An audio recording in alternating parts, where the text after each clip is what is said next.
everyone, it's me, Sweetie Talk, and today's video is a video about things that damaged my natural hair. I've been on a natural hair journey for many years, and due to damage to my hair, I ended up cutting my hair April of 2021. I cut it into a natural tapered cut. Well, it wasn't so much tapered. It was sort of like in its curly state. It kind of came to my ears, and it was like more tapered in the back because the back is where I had a lot of damage. So it was sort of tapered, and it was a lot like fuller and longer on the sides and kind of coming to my ear. But as I continued to go to the salon, since then it was cut shorter into more of a taper cut. And probably around October of that year, I think I began to grow out that taper cut. So the hair you're looking at today is the hair that's growing out since my growing back of the tapered cut since around October of 2019. So the thing that led to that cut was a series of things. So that's what I'm going to talk about in this video, things that destroyed my natural hair. So my hair was flourishing, and I will find pictures to throw in here as I'm talking about it, so that you can kind of see what I'm speaking about. But my hair was flourishing, and I came up with the brilliant idea of wanting to straighten my hair. I love the look of straightened hair. You know, it's always been like a soft spot of mine. Even when I had perm hair many years ago, I would get like the wraps and all. You know, Aaliyah, the singer, was my girl, so I loved the whole swoop thing, and I was really into the wraps and stuff like that. So even with natural hair, like, I still loved like a nice straight look. Once I did my big chop many years ago, I let it grow natural for many years, and then once my natural hair was really long, I was tempted to straighten it, in which I did myself. So I think the first time it was fine. It appeared fine with straightening it and then reverting back to my curly state. But I continued to straighten it, not like weekly or anything or continuously, but over time I would, continue to straighten it from time to time. And I feel like that sort of may have led to the beginning of damaging my hair. I was doing it on my own. I had watched many YouTube videos. I was, using heat protectant, things like that. But I feel like I might have been using a high heat. I mean, at the time I was using a Chi iron. I don't know if any of y'all remember the Chi iron.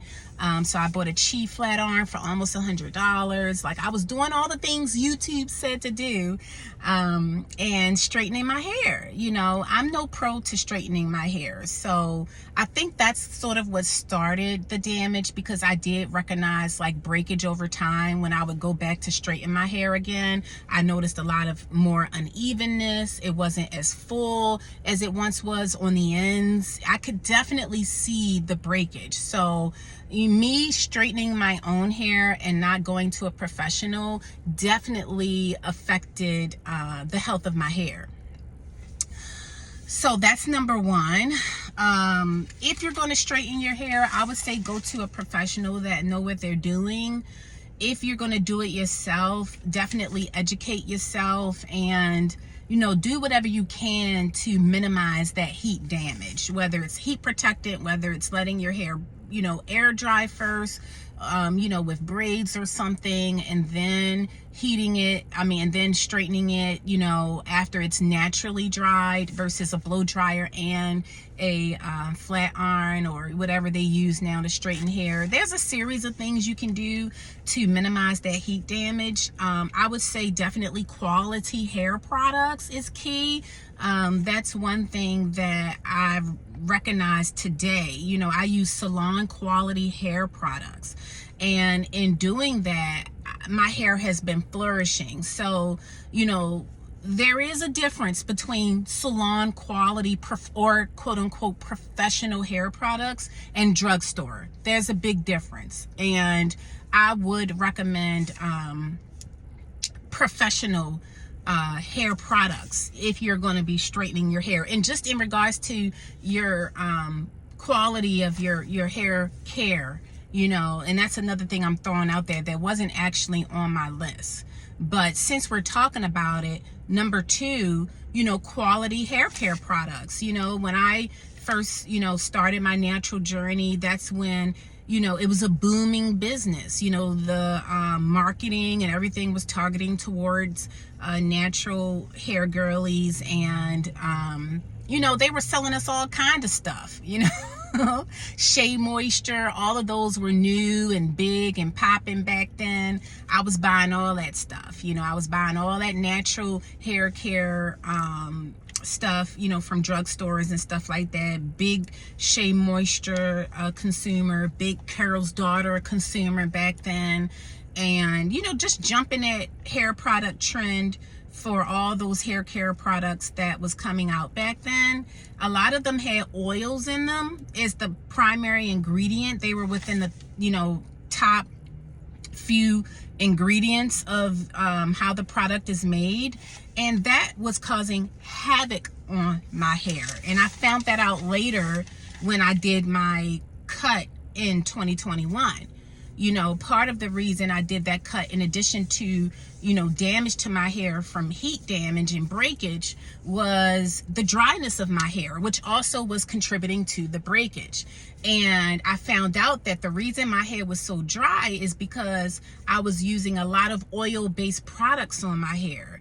And those oil-based products was, you know, limiting the water intake into my hair. So my hair was so dry. I was doing deep conditioning, I'm washing it, I'm using all these hair products that have tons of oil in it. You know, they say oil is good for the hair.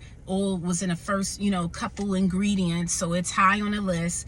And I'm wondering why my hair is not moisturized, why it's so hard, why it's so brittle. Come to find out, you know, oil should not be in the first couple of ingredients. You know, with the salon that I've been going to, they recommend that if I do purchase hair products, that oil is not in the first 6 or 7 ingredients. And I've been practicing that, and I must say my hair has never been dry since. So what they said is true. You know, as long as the oil isn't in the first 6, 7 ingredients, I'm happy with the product. My hair has never been dry. I do not need to deep condition my hair at all. That's out the window. You know, so for those who say it's a must to deep condition, I would disagree with that. If your hair is able to intake that moisture from water and whatever product you're using, you don't really need a deep conditioner. That's my opinion. I haven't deep conditioned in years since I did my cut in 2021. And look at how moisturized my hair is. Look at how soft it is. You know, look at how, you know, I don't know if you can see the sheen. This is hair that I literally wash once a week. I use a quality conditioner, regular conditioner, but it's quality, it's professional, and I'm good, you know. So 1, you know, excessive heat damage. 2, you know, using products where oil is not in the first 6 or 7 ingredients, which allow that water to, you know, go into your hair and moisturize it properly. And moving on to another thing that damaged my hair. I don't know if y'all remember coconut oil. I got on that coconut oil train where they're like, oh, coconut oil, it's a healthy protein for your hair. It's good for your hair. Oh, you know, deep condition your hair with the coconut oil. I tried it. I saturated my hair in that coconut oil. I covered my head and slept in that mess all night. When I woke up the next morning, my hair was the driest that it's ever been. It was knotted up, tangled. Mind you, it wasn't tangled when I went to bed. Knotted up, tangled, and so very dry. I had to break my hair literally just to comb it out and get the tangles out. I almost thought I had to cut it. That coconut oil wreaked havoc on my hair. So I'm not sure what texture I am. You know, when people say 4C, 4B, I don't know. But for my hair texture, that coconut oil did not work. That highly contributed to destroying my hair, my natural hair. So, you know, if you're going to test out something, I would say do as those product labels say sometimes and just test a small piece of your hair, something like that. Or just don't get into the hype, you know. Don't ride the train of what someone else is saying is good for their hair. You know, if you got a process for your hair or have a process for your hair and it works, stick with it. You know, if you're going to try something new, maybe do a test on a small section of your hair before jumping a gun and doing your whole head. But that's another thing that destroyed my hair, the coconut oil. Another thing was applying just too much product in general. I do have thick hair, as you may be able to tell. And because I have thick hair, I would use way too much product. So whether it's a protein treatment, conditioner, whatever it was, I would like put a huge amount in my hand and just saturate my hair in it. That, you know, and I was overusing products, and I would say that you know, contributed to damaging my hair, especially if you're doing things like putting too much protein in your hair. You know, that can damage your hair. It can harden it. It can, you know, actually go against what you're trying to do, which is grow your hair. So, you know, sometimes, you know, us natural hair girlies may need to use more than a dime or a nickel size or a quarter size like the packaging says, because we have thicker, coilier hair. But you don't need to go crazy with it and put, you know, too much, you know what I mean? So try to follow the label instructions, and if you can feel that it's not fully saturated in your hair, you know, of course, add a little more if you feel, you know, you need to.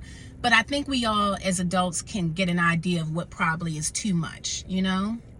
And if not, just stick with what they say on the label until you get a better idea of how your hair reacts to it. And, you know, listen to your hair, because if you're listening to your hair, you'll learn. Your hair, just like our bodies, will tell you what it needs, you know what I mean? So just listen to your hair and get in tune with your body, get in tune with your hair, pay attention to it, and it'll tell you, it'll show you, you know, what it needs, you know. Another thing is, for me, that damaged my natural hair was not following instructions. If I'm looking at a product and it says to apply it on damp hair or apply it on dry hair, you know, follow the instructions. You know, the product is stating it's going to do what it's going to do based off of the instructions that it's giving you. So something as simple as following the instructions on the product can help. You know, that definitely affected, you know, the damage of my hair, not, you know, listening to the instructions and kind of just doing what I wanted to do, you know. And I feel like that definitely helped to escalate the already damage in my hair. There's two more. The other thing for me is consistency, you know, washing my hair weekly. You know, I was not doing that. Well, the washing wasn't an issue because for me, I have to wash my hair every week to 2 weeks. So I was definitely doing that in terms of every week to 2 weeks washing my hair, but I wasn't consistent with, you know, how I did it in terms of applying my conditioner and, you know, things like that. So consistency definitely can help in, you know, maintaining healthy hair. Me not having a consistent regimen definitely aided in damaging my natural hair, because like, even with styling, you know, having a consistent style, protective style can help. You know, our body has memory, just like our hair has memory. So if you're developing a pattern, you know, your hair, your body will respond positively to that if it's a healthy pattern. So I was sort of all over the place. Once my hair was damaged, I was doing any which everything. Sometimes I would sleep without a scarf on my head, you know. So just developing consistency with protecting your hair every night when you go to bed, you know, wearing protective styles, you know, If you're doing things that are outside of your normal hair regimen, you know, still having, you know, that consistency with washing your hair every week to 2 weeks, things like that, you know, that contributed to my hair breakage. I might have had braids and not washed it as regularly as I would because it was in braids, and I was afraid that if I washed it, it would get damaged, which means my hair got drier because my hair thrives with water. So if I'm not washing it, it's going to dry out, you know, it's going to get really, really dry. And that definitely contributed to damaging my natural hair. The last big thing that I'm going to talk about, and this is a really, really big one. I never did this prior to my cut in 2021. After 2021, when I got that cut, I regularly got trims.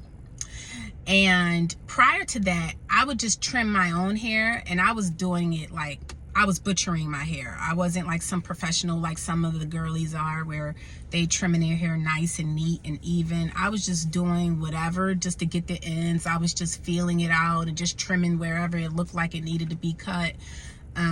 Pretty much butchering my hair. And I had already had so many split ends and things like that I wasn't even getting all the damaged hair. So my hair was just like not thriving. It wasn't getting better. If you want to maintain your hair health or develop healthy hair, number one, if you have any damage, I recommend just getting it all cut. A lot of people like to hold on to their hair and let it grow out, things like that. I promise that if you just cut off all that damaged hair and start over, whatever you think, oh, I'm not going to look as good. Oh, I'm not going to look as pretty. Oh, I'm not going to know what to do with my hair. I promise you, if you go to a professional, you cut off all that damaged hair and you let your hair grow back, you are going to see that your life becomes so much easier when it comes to your hair. It's going to react well. It's going to perform well. It's going to look healthy. It's going to look beautiful. You're going to feel better when you see that your hair is reacting better and responding better. And you will grow into having more confidence in loving yourself and embracing yourself in so many ways that you wouldn't imagine, versus holding on to damaged hair and trying to grow it out. I promise you. So start off with cutting off all that damaged hair is my recommendation, not to hold on to any of the damaged hair. And then once you do that, get regular trims. You know, once I did my cut in April 2021, I would come back about every 3 months and get a regular trim, whether it's to maintain my style or once I started to grow it out, just to maintain the health while it's growing out. Me personally, now when I get my trims, they still cut it in a way that it has a little shape so that it's not growing out like a triangle while it's growing out. Okay, so at first I used to get curly cuts. Once I realized I want my hair to be even if I were to straighten it, I don't know if I ever would, but if so, I wanted to be even. I wanted to look nice. Now I get it blown out and then trimmed. And I have a little bit of soft layer. I don't like short layers, so it's a little bit of long, soft layer, so that it's not, you know, falling like a triangle. You know, it has a nice shape to it while it's growing out. I will admit that I miss having just all one length hair, because the layers make my hair feel a little thinner than how it feel with no layers. And I like the idea of all one length. But since I didn't even it out when I decided to grow it out, I grew it out in layers. Now, if I decide not to get the layers, it's going to look like a triangle. So I have to continue with the layers. So I'm thinking once my hair gets really, really long down my back, maybe then I'll just cut it and make it all even. But, you know, right now I'm on the journey to waist length hair, so I don't really want to cut it, you know, to that extent, to even it out. I just want to let it grow all the way long, and maybe I'll cut it in the future. But that concludes the things that personally damaged my natural hair and led to me needing to cut my hair in April of 2021 and pretty much start over, you know. So I'm going to put in some pictures for you to kind of get an idea of where I started with just before my cut, and then some pictures to show that transition up until today.